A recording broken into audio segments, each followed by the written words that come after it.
Ay, hala, hala.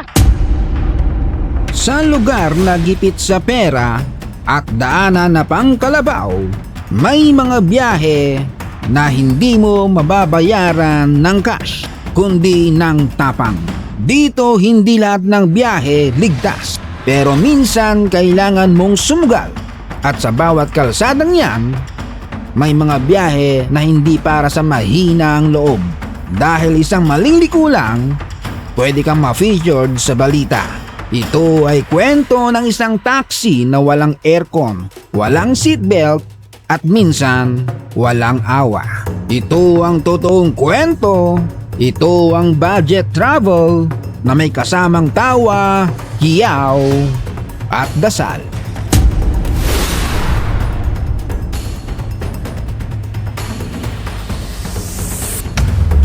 Pa-subscribe naman dyan.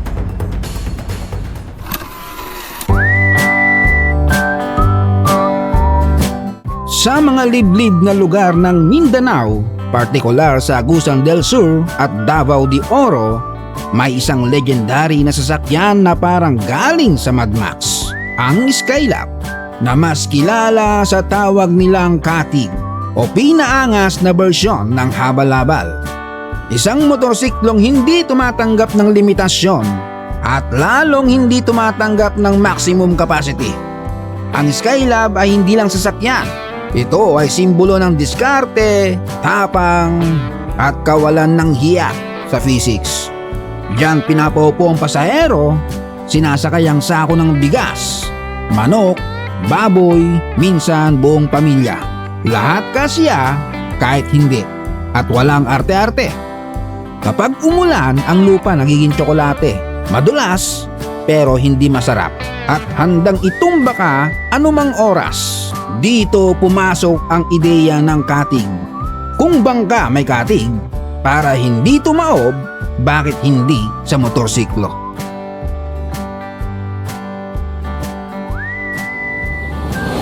Kahoy, pako, bakal at tiyaga ang puhunan.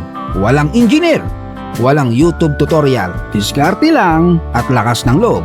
Parang DIY project na sinimulan ng alas 10 ng gabi at tinapos ng alas 11. So paano ito gumagana? Simple lang. Isang rider na walang daga sa dibdib at mga pasaherong may sapusa ang buhay. Ang balanse, pinag-uusapan. Ang preno, pinagdarasal. Yan ang labanan.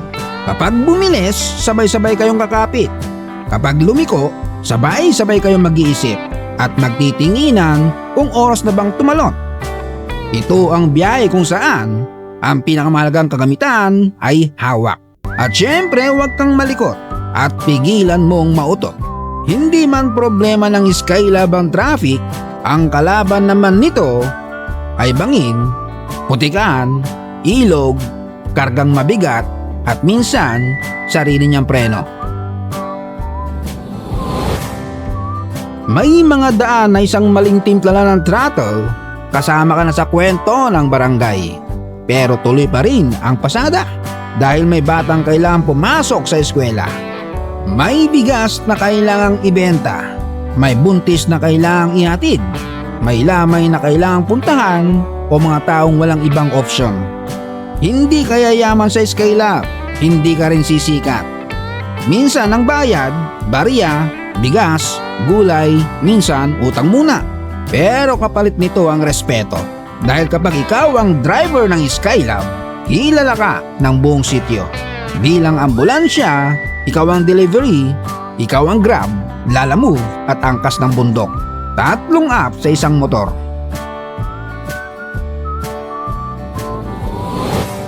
Sa Skylab hindi pwede ang choosy. Hindi na tinatanong kung safe, ang tanong lang ay kung aabot ba. Ang eksena, may paserong hawak ang manok, may kargang sako, may kargang bata, may kargang problema sa buhay. Kapag umuga ang motor, normal lang. Kapag muntik tumagilid, ayos lang. At pag sumimplang, tatawa lang, basta kompleto pa mga ngipin.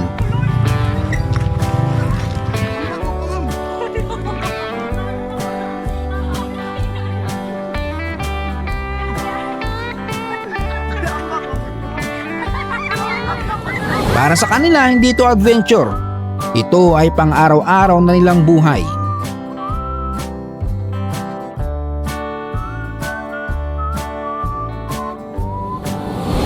Ang rider hindi stuntman, hindi nagpapakamatay, at hindi gaya ng iba na kamote rider na bumabalentong ng walang dahilan, minsan nandadamay pa. Alam niya ang peligro, pero mas kilala niya ang gutom. Mas takot siya umuwi nang walang kita kaysa tumembuang sa kalsada. Murang pamasahe, pero mahal ang kapalit. Walang helmet ng iba, wala ring protection. Pasimpleng sign of the cross lang, garga na. Isang maling liko, isang lubak, o isang asong gala sa kalsada, pwedeng matapos ang biyahe bago pa makarating. Ang tanong ng bayan, bakit hindi ito ipinagbabawal? Bakit pinapayagan ang diskarteng ito? Simple lang sagot nila. Kapag ito'y pinagbawal, ano ang ipapalit? Hindi lahat kumikita ng malaki. Hindi lahat sumasahod ng sapat. Hindi lahat ng kalsada maayos at tinapos ng mga kupal sa gobyerno. Kapag mahirap ka, hindi ka pinipili ng sistema. Na pag-iwanan na nga ang lugar, nilaglag pa ng ibinoto mong banok. Sa Pilipinas, may jeep, may tricycle, may padyak, pero pareho ang kwento. Imbensyon ng mahirap para sa mahirap. Kung may World Championship ng diskarte transport, may laban tayo sa Africa. Hindi ito kwento ng katangahan at kalokohan. Ito ay kwento ng survival. Hindi lahat ng biyahe ay komportable, pero lahat ng biyahe may dahilan. Ito ang kwento ng Skylab. Hindi perpekto, pero bumibiyahe para sa lahat ng di nakaangat. Like, share, subscribe mga bossing.